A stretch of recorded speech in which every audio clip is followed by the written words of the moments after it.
The AAA gaming bubble is about to pop. And when it pops, all hell is gonna break loose. Let's be real for a moment. What's currently happening in the games industry? You have absolutely overpriced consoles. PlayStation, Xbox, handhelds, you name it, every single one of those things is absolutely overpriced and people can't afford them any longer. They want you to update your current machine every single year, otherwise it's not going to be able to run the new AAA slop that probably costs $100, that probably doesn't even have a story mode that lasts 10 hours, and it's supposed to be multiplayer, so you just buy a bunch of microtransactions. Microtransactions also by themselves are absolutely off the charts currently. Blizzard is selling $100 horse skins, and they have been doing this for a while now. And now all of this is slowly just coming and crashing down. There's no question about it. Blizzard can no longer sell these expensive things. Yes, they have stopped selling $100 horse skins because no one buys them. It worked for a while. They sold a bunch of long boys, but what's happening now? Well, they can't sell them anymore because people are not buying anymore. People understand that, wait a minute, that's just a recolor of a thing that I already have. I don't want that. And they can't add any real substantial value other than that.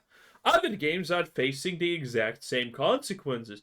People are feeling their wallets tightened with all the tariffs and whatnot that are currently happening in the world and all other things. And, well, yeah, the first things that's gonna go away is the expenses that can be spared, like, for example, gaming expenses. If people previously were thinking about buying Assassin's Creed Shadows because, hey, I have money, maybe I get bored, I want to see how bad it is. No longer they're gonna do it. Our back catalogs are absolutely massive. Gamers in general are currently refusing to pay actual, $100 because the current AAA market is trying to push that their swap is worth $100.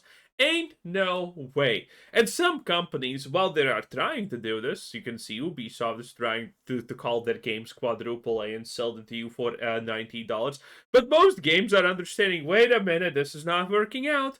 Outer Worlds, from $80 to $70 now. It's insane. Actually, no, was it 90 to 80? I don't remember. Because every single price they have is like $79.99, $89.99. Everything these people do is literally just pure deception and try to extort as much cash of you as possible through some kind of psychological manipulation. It's disgusting, and people are waking up to this. We have libraries full of games that we still have not played, and can finish and can replay and whatnot. We don't have as much time as we did when we were kids, so that also limits things. And I mean, I am currently in a position where I don't even want to pay $30 for a AAA game. Most games at this point are not worth even $30 in my honest opinion. I look at a game and if it's above a 20, I'm not interested. I'm just not interested. It's fundamentally too expensive for not enough value. And if it has microtransactions, you can never be sure if that game is going to try to make the playing experience just bad and sad, so you are forced to buy the pulver of the microtransactions, the items, the materials, the Capcom specials, and all of these things. It's pretty disgusting. Yeah, it indeed is. And, well, it's not getting better for gaming, for game developers, because most of them are woke. Wokeness still is absolutely a permeating thing that exists in a constant state of that. People were saying, "Oh, wokeness is gone, wokeness is dead." Is it? I told you this is not going to happen because at the end of the day, you can't get rid of the wokeness by just saying, "Oh, wokeness bad." No, the people who allowed it to happen and permeate in the gaming space, they're still in charge. The people that they hired because they had the same political opinions as them are still making the garbage that they want you to buy. So wokeness is not going anywhere. It's still well and fine and okay. It's now going to swing back also and probably do a lot of more stupid shit. Because these people don't even care about making profit. Not that they can even make a profit, honestly. Look at outside of the gaming sphere. Disney's literally, like, how many billions are they in debt? Like 80 billion in debt or something like that? It's crazy. And games, well, they're just getting more and more and more and more expensive. Your current average AAA game currently costs somewhere in the ballpark of easily 500 to 600 million. And none of these games are making a penny back from the expenses that they had to make the game in the first place. So good luck with that. It's absolutely not happening. The bubble is bursting, my friends. Expensive games that don't justify their prices, console makers thinking they can get away with anything, and an audience that won't put up with it. Am I talking about 2024, 2025, or am I talking about 1983? Of course, the famous games crash. Well, if you look around YouTube, you would think the games industry is literally collapsing right now, that the next crash is just around the corner. That's what the common wisdom says. Look at the YouTube titles, check the op-ed space. They will tell you of a games industry that's collapsing or has collapsed and that we're living in the wreckage. So, if you're following this channel, you know that this is happening. We literally are seeing Ubisoft getting sold for spare parts at this point. We are seeing BioWare completely get obliterated. Bethesda has not produced a single thing of value in 20 years at this point. Blizzard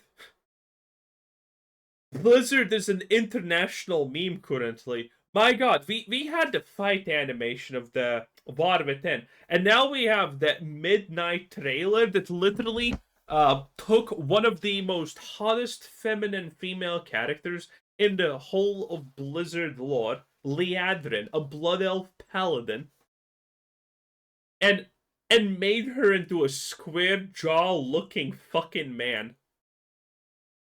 Yeah. Battlefield 6 is requiring roughly 100 million sales to break even. Call of Duty 7 is woke.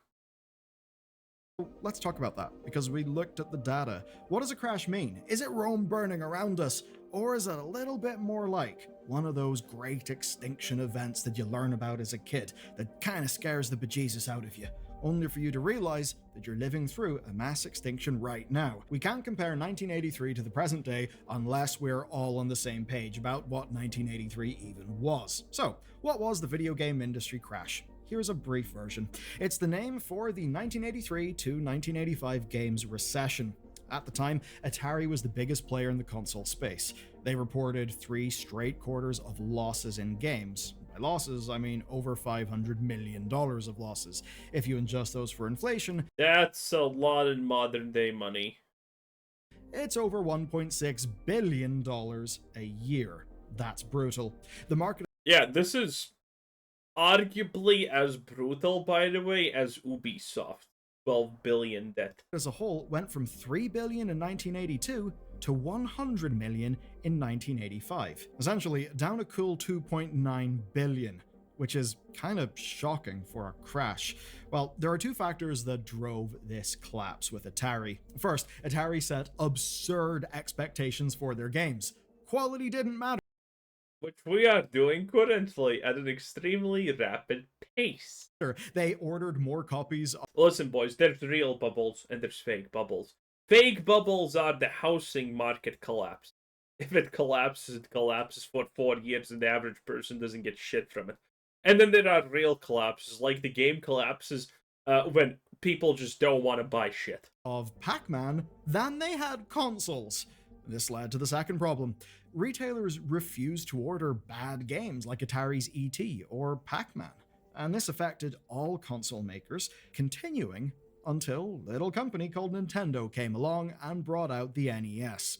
They sold it to children with Rob and Zapper alongside the Nintendo seal of quality. That, in a way, was all marketing, but it was marketing that worked, because it's marketing that absolutely took an aim at Atari and slipping quality standards.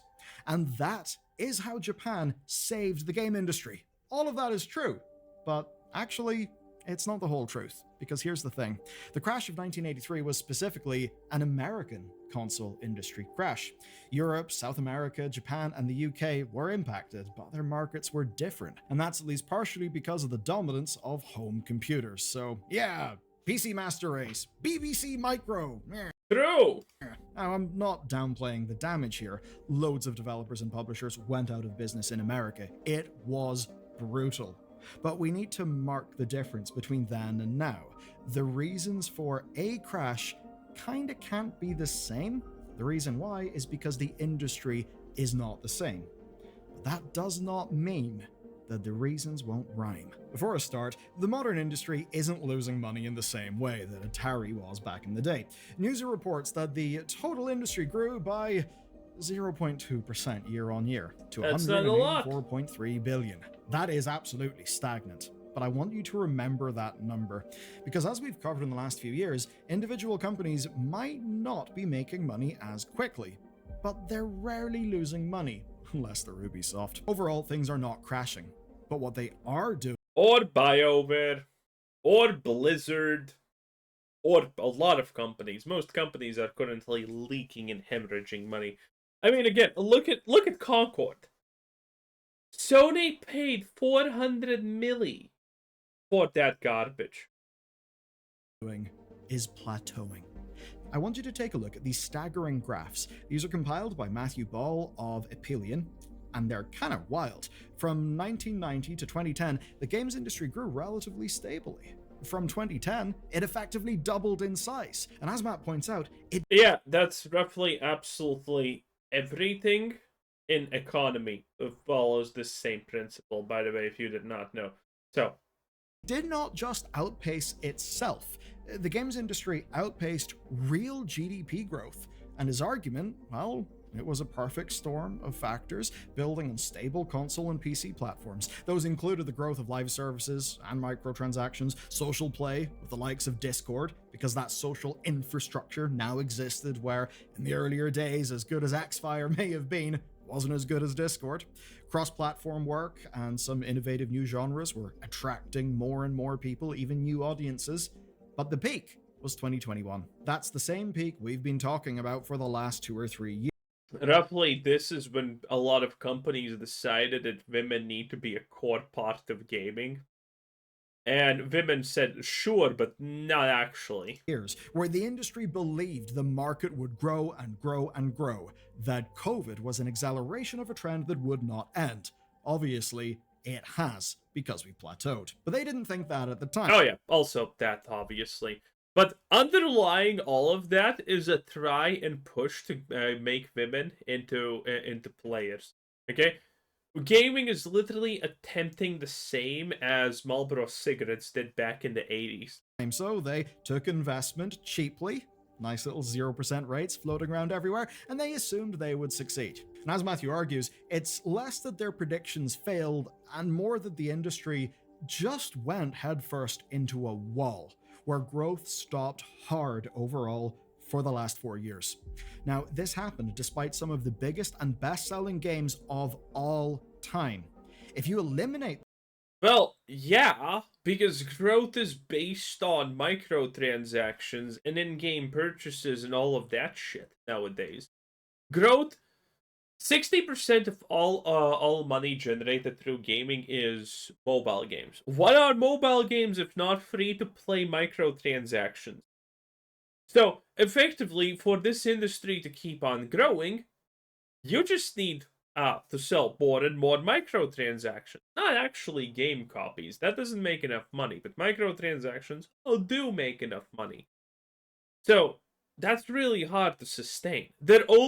Honestly, there only can be that many veils in an industry. Those top performing games. The rest of the industry looks real bad indeed. Real spending is down 12% since 2021. And here's what matters. It's not just because of the pandemic stuff. No, it's not that. The data actually suggests it's because other mediums are returning to grow faster. Basically, in games, investment is drying up. Layoffs are pretty rampant. Player numbers are down across the board. And the core gaming all of this, by the way, can be contributed to Vogue. Audience is essentially calcifying. We're not growing. We're not producing as many new gamers, it seems. Shareholders obviously demand numbers go up, and that will hurt the decisions made and the people who make your games. And we've seen that rot hurt our games for a while now. There is hope that this will change. The Switch 2 and GTA 6 may drive some new blood, but this is the argument for a crash by commentators. But it can't be like 1983. With this video, we've went on the assumption that we're talking about the same style of event as 1983's crash, which was extreme, fast, and wasn't plateauing, it was complete plummeting. Essentially, that consoles and games would be in danger. Well, there are currently 3 console makers plus some boutique people like Playdate. And looking around, yes, console growth broadly is hitting a plateau. Xbox's market share has collapsed, PlayStation is still chasing PS4 sales. Dude, again. We're 5 seconds away from someone telling us, oh, but Xbox is doing great, okay? Game Pass is so good. It's doing great. Man, how many times can we hear Game Pass is doing great in a single week at this point? I mean, how really many times can we hear that Game Pass is doing great? It's actually growing and shit. How many times? Rates of the PS5, though recently they have been coming out real strong indeed. And as Matthew Ball points out, by the numbers, the Switch only grew the console market overall by cannibalizing the handheld market. Price increases for consoles and games won't help growth. Yeah, of course. If this is, I wonder honestly sometimes if gaming is going to a monopoly.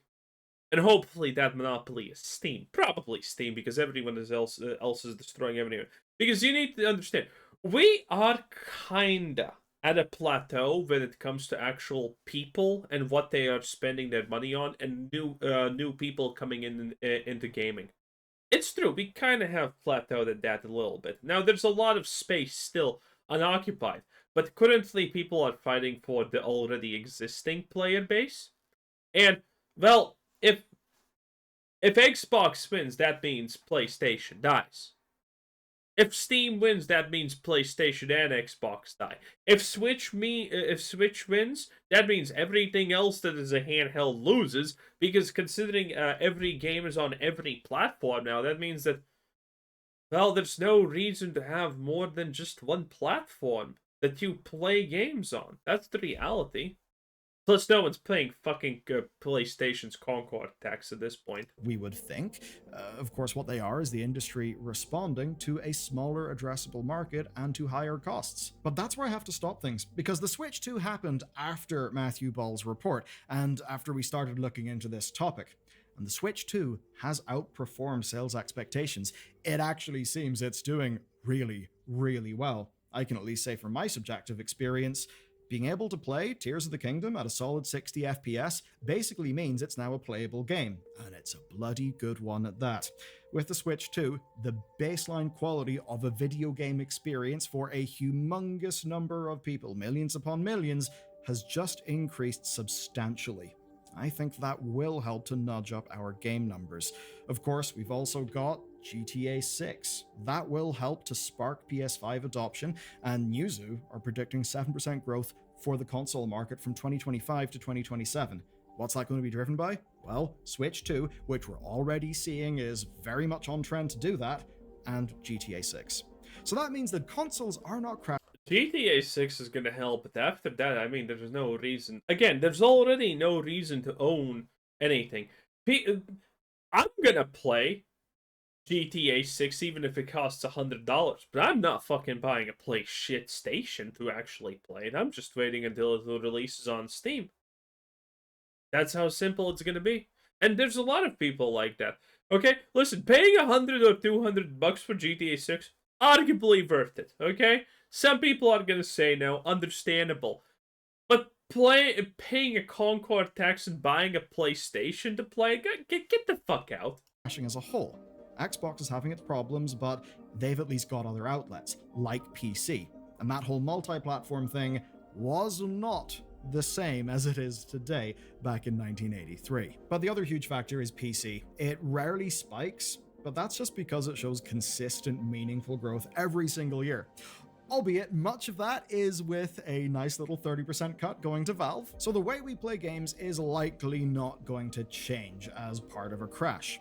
But there's another thing that drove the 1983 to 1985 crash, and that is that you were buying those physical games. It was a very different market. Direct digital business to consumer was not really a thing. And that's why so many games ended up in landfill. You had massive overproduction, massive sunk costs, a lot of those things that basically just broke the back of Atari. But it is true that in pure numbers, we're kind of getting more games than ever. You'd almost think we'd have to dig out more landfills if it wasn't for the massive digital rise. And in 1983, so much of the crash happened because distributors did not want to take the risk of buying stock of trash games. Now, when publishers like Capcom report 90%-ish of their sales are digital, well, those physical stores no longer matter. And that means the only crash factor could come from curation and from marketing. And like we've covered with Steam in the past, that's a fairly big problem, but it's one that's being considered by the platform holders. Not everyone will break through, but that doesn't stop them from being sold. So a crash can't... Diablo 4, what the hell is this? Game release and AX, blah blah blah. What is this? Share of time spent playing. No one's fucking playing Diablo 4. Get over it. ...come from there. I mean, hey, maybe the PlayStation Store and eShop just becomes so bad that no one buys games anymore, but yeah, I'm sure they'll upgrade those store experiences. Now, what all this means is the games industry cannot crash like it did in 1983 today, which is overall real good news. But it may not be good news for you, what you want. As it turns out, saying game industry collapse no longer really makes sense, because there's actually loads of game industries within the games industry, unlike the hyper consolidated Atari craziness in North America in the 80s. Now, the factors that Ball talked about in his report have kind of all reached a plateau of growth. That's live services, mobile, new genres like battle royales, strongly established franchises. Each of those is effectively an industry in itself. And according to Newzoo, 50% of total playtime has been in the same 10 games on every platform for the last 4 years. And most of... Oh, that's interesting. Let's see what we have here. Fortnite. Dota. Oh man, wow, that's kind of insane that Dota actually made it there.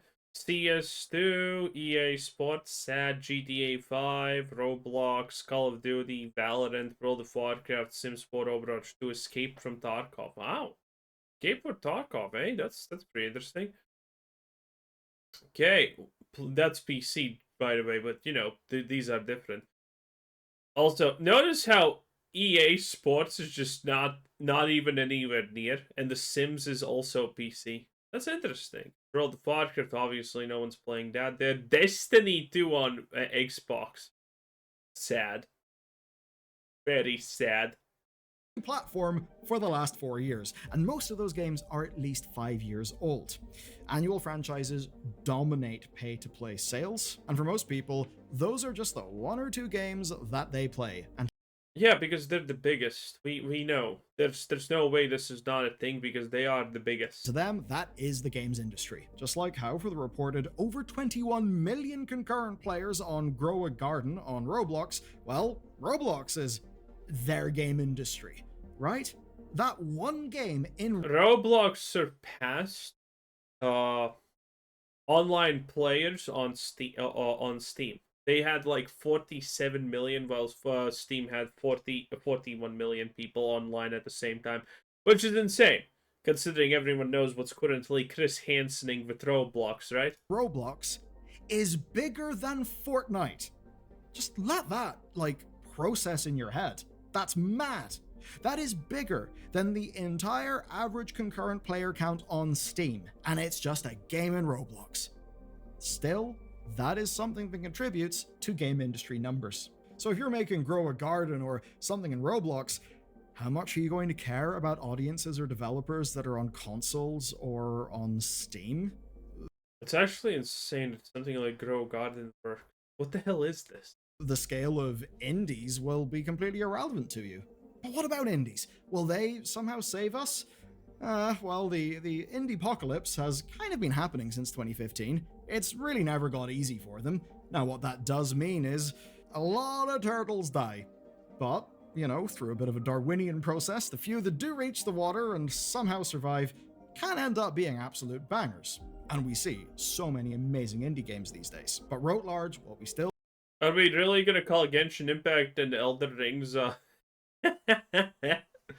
Also, Monopoly Go doesn't even count as indie. Palworld counts as indie. Helldivers doesn't really count as indie. They're like double A. I don't have no idea what this is. Oh, Honkai Star Rail. That's gay. If you play it, gay. Valorant is not indie. Lethal Company is indie. DLC is mega hits breaking through, while the vast majority are trying to make their money back. And of course, while a lot of Well, we know this has been the situation for pretty much ever. Fate funding has collapsed. That is true. That is true. Funding has collapsed for so many things, and it's gonna get worse. Boys, personally, what can I say? I'm waiting for the gaming collapse. Okay, it is what it is. That was Billiard News. 10 out of 10. Bye.